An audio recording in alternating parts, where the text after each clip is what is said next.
Participación de Estados Unidos en la Primera Guerra Mundial por Catalina Vélez Valencia, Universidad de San Buenaventura, Medellín. La Gran Guerra, 1914-1918. Los bandos enfrentados. A lo largo del conflicto, diversos estados se fueron uniendo a los bloques en conflicto. Las nuevas adhesiones tuvieron un papel clave a la hora de definir el vencedor de la guerra. Estos fueron los principales países contendientes y el año en el que entraron en guerra. Año 1914. En el ente, Francia, Reino Unido, Rusia, Serbia y Bélgica. En imperios centrales estaban Alemania y Austria-Hungría. Para 1914 también ingresó en el ente Japón y para los imperios centrales el Imperio Turco Otomano. En 1915 en el ente ingresó Italia y en los imperios centrales Bulgaria. En 1916 en el ente ingresó Rumania y en 1917 Estados Unidos, que es en quien nos vamos a centrar, y Grecia.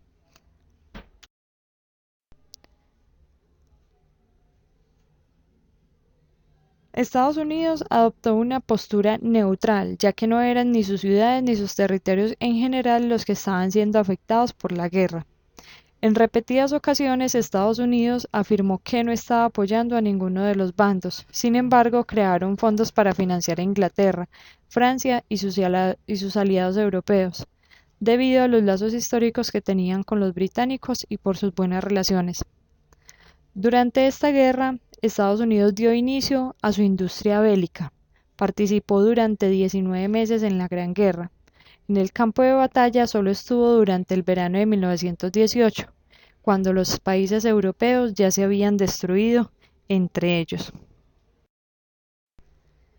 Los países europeos acudieron a él ya que Estados Unidos tenía el recurso monetario para financiar la guerra. Mientras Europa se endeudaba y se desmoronaba, industrias estadounidenses como la del acero, el carbón y demás recursos de guerra se volvían multimillonarias. Estados Unidos le apostó a la guerra con préstamos de cantidades absurdas de dinero a sus aliados. Obviamente, si Inglaterra o Francia perdía la guerra, no tenía nadie después que estuviera dispuesto a pagar ese dinero. Con esto erradicaría su neutralidad, ya que esos países aliados tenían que ganar a como diera lugar.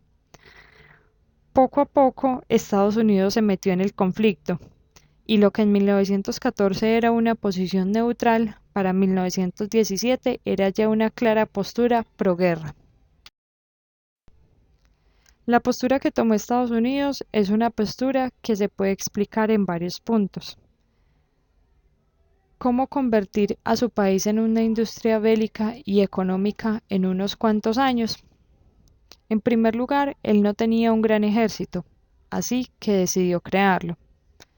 En segundo lugar, controló la industria, el transporte, el trabajo de todo el país, ya que todo debía estar enfocado a crear recursos de guerra, como armas, barcos, municiones y acero. Como necesitaba soldados jóvenes para la guerra, inventó el servicio militar obligatorio, para reclutar jóvenes en gran cantidad. Como el apoyo de todos los ciudadanos era muy importante, Estados Unidos se dedicó a convencerlos sutilmente. Por medio de propaganda, los persuadió de que la guerra era lo mejor. Esto lo hizo por medio de revistas y películas de Hollywood. Aquí podemos ver dos imágenes de las que aparecían en las revistas. En la primera pues están incitando al reclutamiento y en la segunda le están asegurando a los jóvenes de que de ellos depende la victoria. Empezó a inculcar en las escuelas la idea de la libertad, la democracia y que los Estados Unidos era lo mejor que podía haberle pasado al mundo. A pesar de los problemas que causaba la guerra, esta resultaba ser muy buen negocio, así que involucró a las empresas inversoras y a todas las industrias en el negocio bélico, enseñándoles que si ganaban, ellos también podrían ganar muchos millones de dólares. También consiguió el apoyo monetario de millones de ciudadanos por medio de los Liberty Bonds, los cuales eran depósitos de dinero de cualquier ciudadano para financiar la guerra. ya que convirtió todo esto en un deber civil y un acto patriótico de compromiso con la nación. Y así, en pocos años tuvo un gran ejército, una industria de guerra y todo un país que,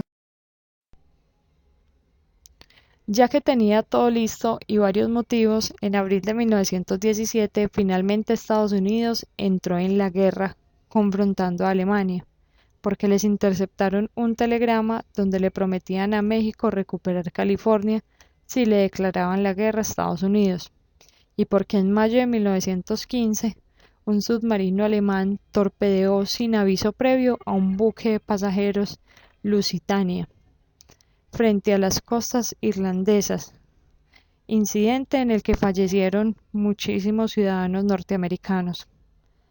En ese entonces Alemania ya estaba contra la pared y el envío de tropas estadounidenses a Europa solo iba a confirmar su derrota. Tropas que por cierto se les notaba la falta de experiencia, ya que cuentan soldados ingleses y franceses cómo el ejército estadounidense salía al campo de batalla sin ningún orden ni disciplina. De todos modos, su intervención terminó por inclinar la guerra a favor de Inglaterra, Francia y sus aliados. En 1919 firmaron el Tratado de Versalles, donde le atribuyeron toda la responsabilidad de la guerra a Alemania.